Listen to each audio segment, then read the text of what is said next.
In the dying light of an Arizona winter, a lone rancher named Daniel stumbled upon a sight no man should ever witness: a young red sand woman hanging from the whispering gallows, left to freeze for a crime she never committed. When he cut her down, he didn't just save a life. He crossed a line powerful men were willing to kill to protect. Watch till the end, partner, because the moment Daniel carried her into his home, the whole territory turned against him. Tell us where in the world you're watching from, and if these Western tales make your day a little better, subscribe now, partner. Your support keeps them coming.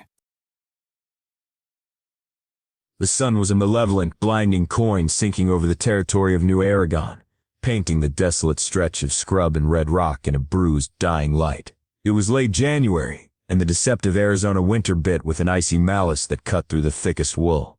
Daniel, a rancher whose silence was as deep as the canyons that scarred his land, was returning to his remote homestead. He had just finished checking a distant fence line, his breath frosting in the frigid air. His ranch, christened the Scorpions for the resilient, stinging solitude of its owner, was leagues from the dusty, hopeful sprawl of Pinnacle Wells. He spotted the silhouette first, a grim, unnatural ornament against the skeletal branches of a lone, ancient cottonwood tree known locally as the Whispering Gallows. Drawing his buckskin gelding, Dust Devil, to a cautious halt, Daniel dismounted, his hand instinctively brushing the smooth, worn grip of his Colt Peacemaker. As he drew closer, the scene solidified into a stark tableau of frontier cruelty. A woman, unmistakably of the Red Sand people, a tribe whose ancestral lands were systematically being chipped away by settlers, was suspended from a thick branch. Her wrists were bound tightly with coarse rope, hoisting her just high enough that her feet dangled inches above the hard, frozen earth. She was clad in simple fringed leather and canvas, shivering so violently her whole body vibrated. Her face, a mask of ashen fatigue and cold, was tilted toward the fading light. Nailed crudely into the bark above her head was a splintered piece of lumber, scrawled with a message in what Daniel instantly recognized as dried human blood mixed with the fine, red desert dust. Daniel reached up, his leather-gloved fingers gripping the rough wood. He read the hate-filled proclamation: "White man's justice. You cross our boundaries. You pay the price." The words were an ugly stain on the vast silence of the desert. Daniel yanked the board off with a sharp, wrenching crack, the noise echoing unnervingly. He crumpled it and tossed it aside. He then produced his hunting knife. "Hold still," he instructed, his voice a low, gravelly monotone that betrayed no emotion but carried the weight of command. With a practiced, swift motion, he sliced through the thick hemp. The woman fell immediately, collapsing in a huddle onto the icy ground with a muffled, pained gasp.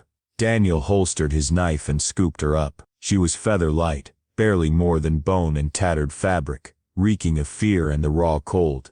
He laid her carefully across the saddle and led Dust Devil the final mile back to his ranch house, a sturdy, unpainted blockhouse he had built himself. A sanctuary found inside the rough-hewn single-room cabin, Daniel worked with a quiet efficiency that spoke of long years of self-reliance. He stripped off her icy outer garments, ignoring her deep-seated fear that made her flinch violently at every touch. He started a roaring fire in the stone hearth, then heated water in a large iron kettle. Daniel was a man who preferred animals to people, but he understood suffering. He gently washed the rope burns on her wrists and ankles with a disinfectant made of boiled sage and creek water, then dressed them with salve and clean strips of cloth. He cleaned a weeping gash on her temple, likely from a blow. When she was wrapped securely in two of his thickest wool blankets, Daniel pressed a steaming cup of chicory tea into her hands. She sat huddled by the fire for 2 days, a ghost of a guest. Her eyes, large and dark, tracked his every move, the grinding of coffee beans, the tending of his horse, the simple silent act of eating dried beef and beans. She was a spring coiled tight with suspicion. Finally, on the third morning, as the sun broke, painting the window pane in a blinding yellow-white, she stirred, speaking for the first time in a voice rusty from disuse and fear. "Why?" she asked, the single word hanging in the air. Daniel was oiling his rifle by the hearth. He didn't look up. "No man deserves to hang for standing on his own ground," he said simply. "That board said you crossed a line. It didn't say what line. Doesn't matter. I cut you down." He finally looked at her. "You are safe here, but this is my house. You abide by my rules, silence and no drawing attention. She nodded once, a gesture of wary acceptance. My name is Kaya, she murmured. A week later, the first snow of the season dusted the desert floor, transforming the landscape into a stark black and white print. Kaya, restless and clearly feeling stronger, slipped out the door before dawn. Daniel watched from the window as she moved across the untouched snowfield in the yard. She knelt, using a broken twig, and began to draw a complex design, a circle intersecting two serpentine lines, surrounded by a pattern of jagged teeth. He stepped outside, pulling his coat tighter against the wind. What is that? Kaya flinched, but this time she did not recoil. She looked down at the image, her expression shifting from relief to profound sadness. It is the marker, she whispered, her voice carrying the quiet cadence of her people. The sigil of the Red Sand Clan.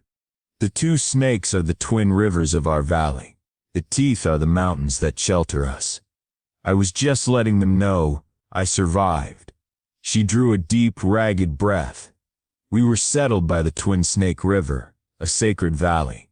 My father, Chief Kestrel, refused to surrender the burial grounds when the miners of the Rio Tinto Company demanded the land. They burned our winter camp. They slaughtered the elders and the warriors who protected the women and children. They wanted the land for silver and gold. I was running messages when they caught me.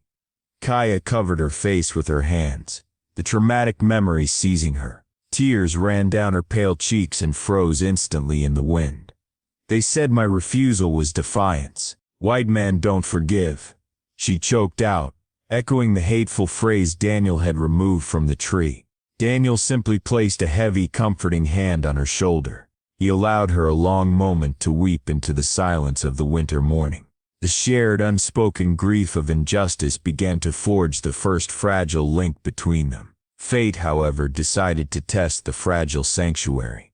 A few days later, a bone-chilling fever gripped Daniel. He collapsed while stacking firewood, his body burning with heat that seemed impossible in the cold cabin. Kaya immediately took charge. She was a different woman now, her fear replaced by a focused, fierce determination. She brewed teas from foraged desert herbs Daniel had shown her, packed his head in cold, wet cloths, and forced small sips of broth down his throat. She moved through the cabin with a quiet grace, tending to his animals, splitting wood, and maintaining the hearth, doing everything exactly as he did, only with a lighter, surer touch. The ranch, typically a place of austere masculine order, now held a distinct warmth. The fever broke on the 5th day, leaving Daniel weak and drained. As he lay recovering, he listened to the silence of the day, broken only by the crackle of the fire and the gentle rhythmic sound of Kaya sweeping the dirt floor. Then, he heard a new jarring sound, the thud of hooves and the jingle of spurs. "Get under the bed, now," Daniel croaked, his voice raw. Kaya didn't hesitate. She vanished beneath the high, four-poster bed Daniel had built. 3 men on lathered horses pulled up to the porch. They wore the dust-caked vests and suspicious eyes of men who spent too much time looking for trouble. One, a bulky man with a drooping mustache, dismounted. Daniel slowly pulled himself up, leaning heavily against the doorframe. "Morning, rancher," the man greeted, his tone laced with false camaraderie. He pulled a rolled-up piece of parchment from his coat and opened it. It was a crude sketch, a fair, if unflattering, representation of Kaya. "We're looking for this Kaya. Red Sand woman. Bandit. Stole gold from a mine payroll wagon. Reward of $100 for her delivery." Daniel cleared his throat, spitting a mouthful of bitter saliva into the dust. "Never seen her," he said, his voice flat and steady. "I'm the Scorpion, far as you can ride. Ain't no one comes out here but buzzards and fools. She'd have to ride past Pinnacle Wells to get here." "Did you check the wells?" The man shrugged. "Just following the lead. Rumor had it a rancher out here took in a stray. $100 is a lot of money, friend." "Sure you ain't seen her?" "I am sure," Daniel replied, meeting the man's gaze directly. "Now, I'm sick as a dog, and my chores need doing. I suggest you take your reward and your rumors back to town." The men exchanged a look, clearly unconvinced. But Daniel's unyielding posture and the sight of his powerful build, even weakened by fever, gave them pause. The man tucked the sketch away. "If you do see her, the reward stands." "I won't," Daniel promised, and he watched them ride off, waiting until they were specks on the horizon before he let out a shaky breath. The line, drawn the weeks that followed, solidified the bond between them, less through words and more through the shared rhythm of survival. Kaya learned to make Daniel's dark, strong coffee and patch the holes in his canvas coat. Daniel learned that Kaya loved the sound of the wind chimes he had forgotten were hanging on the porch, and that she had a wry, quiet sense of humor.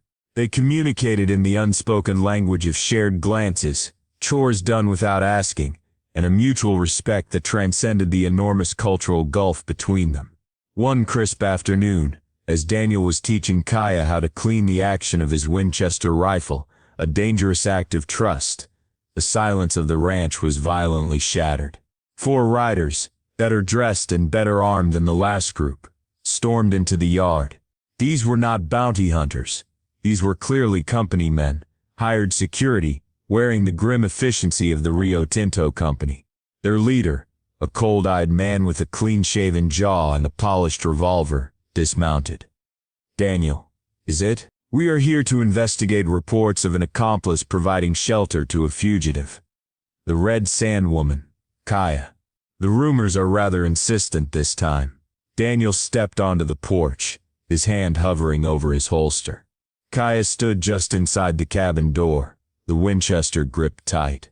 "Rumors are dust in the wind, friend," Daniel said, his voice dropping to the low, dangerous register he hadn't used in years. "And my house is not public land. I've heard rumors about your company's methods in the valley. Not all rumors are true, but some leave scars. We'll be the judge of that," the leader sneered, taking a step toward the porch. "We are going to search the premises." "No, you are not," Daniel replied, his voice a steel rod. "You need a warrant signed by a territorial judge to step foot inside that door, and you won't find one for miles." 2 of the men, anticipating a conflict, started to pull their heavy pistols. Daniel was faster. He drew his Colt in a blur of motion, the barrel pointing directly at the leader's chest, not at the 2 drawing weapons. "Your life for a rumor?" Daniel challenged, his eyes locked on the leader. "I do not miss. Tell me you brought a warrant." The leader paled. Daniel was a known quantity in the sparsely populated region, a man of fierce isolation and deadly skill. The leader's subordinates froze, their pistols half drawn. The leader slowly raised his hands. "We are just doing our job, rancher. But fine. We will return with the proper papers." "You do that," Daniel agreed, without lowering the gun.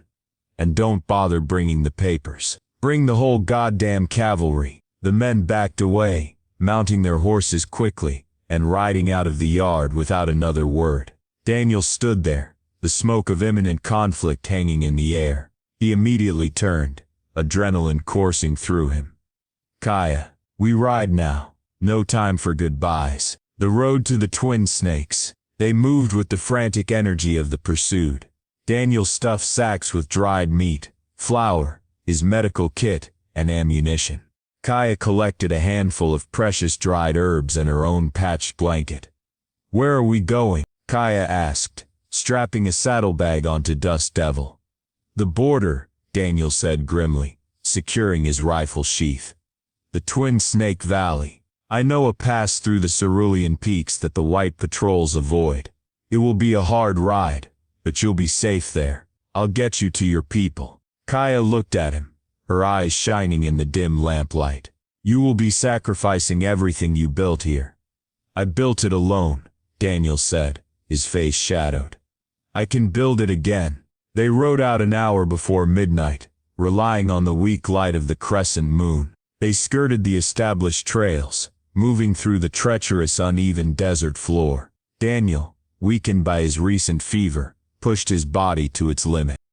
By the time the first faint blush of dawn touched the eastern peaks, They had crossed into a dense rocky area known as the Devil's Maw, a treacherous series of narrow defiles and jagged rocks. That's when the rifle cracked. Daniel felt a white-hot, sickening impact in his left shoulder. He cried out, the pain overwhelming, and pitched sideways off Dust Devil, hitting the ground hard. Ambush, he managed to gasp, scrambling to hold his rifle. Kaya reacted instantly. The shooter's company men who had ridden ahead and waited were positioned high on the ridges. She dismounted, grabbed Daniel's arm and dragged him, rifle and all, toward a cluster of boulders. Get out of here, Kaya. Go, Daniel urged, his voice tight with pain, blood blooming quickly on the shoulder of his coat.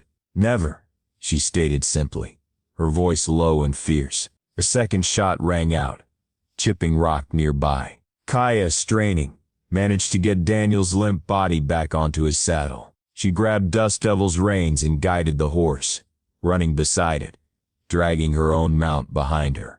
She didn't head for the open pass. She turned the horses sharply, plunging into the narrow, winding mouth of a ravine, a dark, claustrophobic slot canyon. The men on the ridge hesitated. The canyon was a maze, a potential trap, and they knew Daniel was a deadly shot. Stay back, you fools! He'll pick us off! The lead guard's voice echoed from above. Circle around. Trap them at the other end. They were safe for now. For 2 days, Kaya led the horses, navigating the labyrinthine canyons, occasionally consulting the crudely drawn map Daniel had given her.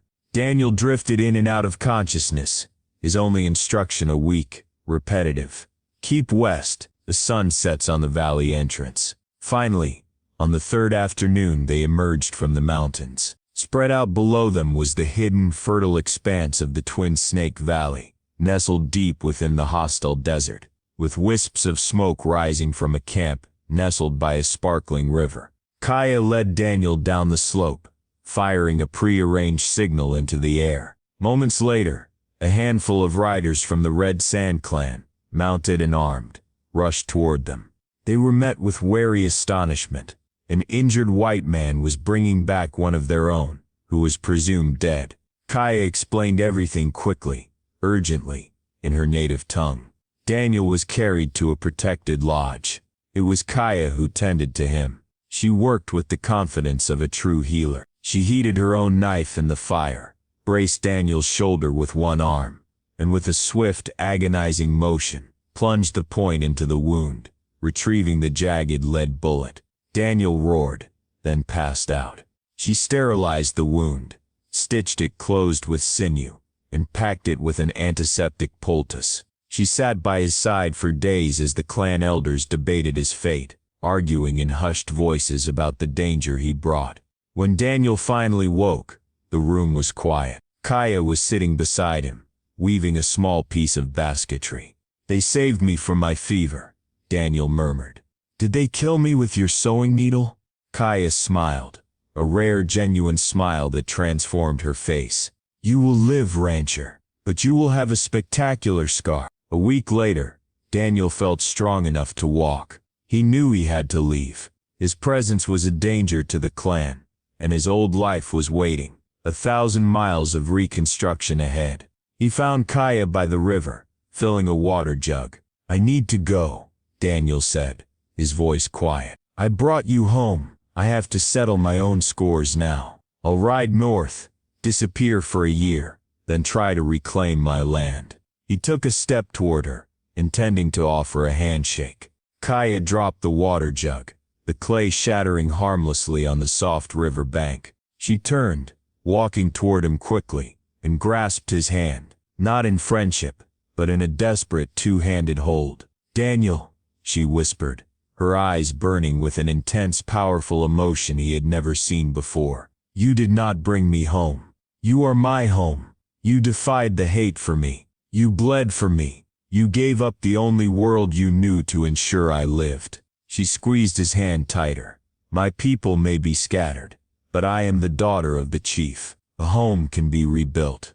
But love, a man with grit, honor, and a gentle heart, that is a jewel that cannot be replaced in the desert. She looked up at him, her vulnerability replaced by the strength of a declaration. "Please, Daniel, do not leave me again. Will you marry me?" Daniel looked at the canyon walls, the sky, the running water, and finally at the woman who had brought light and life back into his solitary existence. He was a desert man, built of silence and stone, yet this moment felt like the first true sunrise of his life. He didn't hesitate. He pulled her close, his arms wrapping around her. "Yes, Kaya," Daniel whispered into her hair. "I will stay." They were married by the river. A week later, the ceremony, a blend of the red sand traditions and Daniel's simple frontier vows. The solitude of the Scorpion rancher had ended, replaced by a love as strong and enduring as the ancient mountains that now sheltered them both. If you enjoy our Western stories, consider subscribing. It really helps us keep creating more for you.